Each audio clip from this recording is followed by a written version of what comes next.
This is Goku-san DBC and welcome back to Villain Theme Month. This is the third of four special top 10 list villain themes for the month.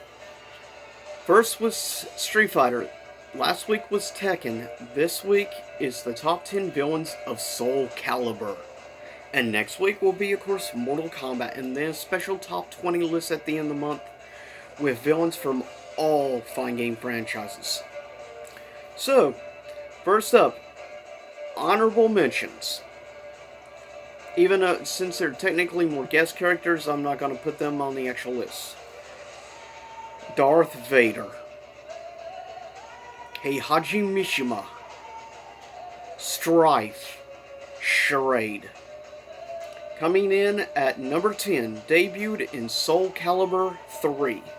She is a servant of the evil sword. She's sort of the Harley Quinn of Soulcalibur, I guess you could say, especially in Soulcalibur 6 even more so. Coming in at number 10, Tira. Coming in at number 9 is a character that's been in the franchise since the original Soulcalibur game on the Dreamcast. Coming in at number 9, definitely over the years has probably become a fan favorite villain. Coming in number 9 is Astaroth, the monster with the giant axe. And cheap as heck. Coming in at number 8 is one of the most bizarre villains in the franchise. Design-wise, definitely unique. Gameplay-wise, it kind of sucks, but still, he was cool. As a exclusive character, debuted in Soulcalibur 2, and that's the only game he's been in. And strictly console, not arcade. Coming in at number 8, he was also designed by, of course, Todd McFarlane. Number 8 is Necrid. Coming in at number 7 is a character that debuted in Soulcalibur 3, but she is not in any of the current Soulcalibur 6. She is considered an arch rival, at least in Soulcalibur 3, to the samurai, of course, Mitsurugi. She as well is a samurai. And that is Setsuka. Comes in at number 7. Next up, coming in at number 6. Probably the most unique villain on this list. The way he acts, his fighting style, he is just very bizarre, twisted, but he's a lot of fun to use because he can really mess with opponents. And he doesn't exactly play like pretty much any other character in the game. Which is one of the reasons I like him so much. He debuted in the very first game, Soul Blade, aka Soul Edge. Coming in at number 6, Voldo. Which I've always really liked Voldo. Coming in at number 5, he is the big baddie, he is the boss of Soulcalibur 3. He is the more powerful version of course, Zosalamel. As himself, Zosamel's never really been, I think, a true villain. He's just been more the type that watches from the sidelines. But his alter ego is definitely pretty powerful and is definitely a villain. Coming in number 5 is Abyss. Coming in at number 4, this guy debuted in Soulcalibur 6. But I love this character, he's just so unique. He calls himself like, was it the champion or something like, for mankind of the universe? He's just a unique individual. And his powers are really cool, honestly.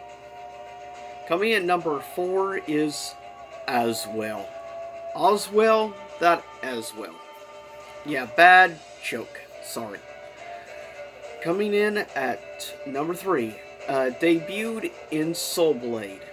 The big baddie, the ultimate villain of that, really just technically a souped up form, and then of course would really appear as himself, his true name. In Soul Blade he was called Soul Edge, but of course Soulcalibur 1, Soulcalibur 2, and also in, of course, Soulcalibur 6. He is the big main boss. Coming in number 3, Inferno. Coming at number 2, has always been one of my ultimate favorite bad guys of the series, and he debuted in the original Soulcalibur, or rather Soul Blade. And he was the main boss. Besides then a souped up version, Soul Edge. Coming at number 2, from France, the Dead Pirate and father to Ivy.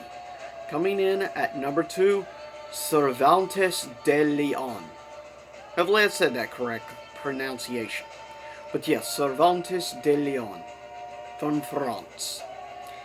Coming in at number 1, known as the Azure Knight in storylines. He debuted in the original Soulcalibur on the Dreamcast. He has always been my favorite villain ever since.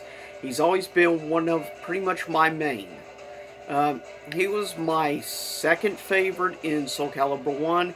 He was my secondary main in Soulcalibur 2. He was in my top 3 most played characters in Soulcalibur 3. He was my favorite in Soulcalibur 4 and Soulcalibur 5. And he is my main again in Soulcalibur 6.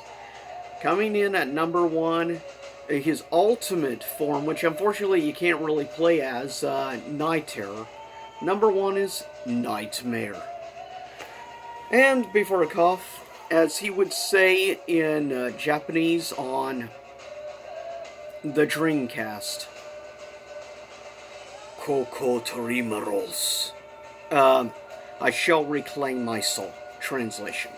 But, anyways, I'll see everyone next time. Same YouTube time, same YouTube channel, and just remember, blood, darkness, come unto me.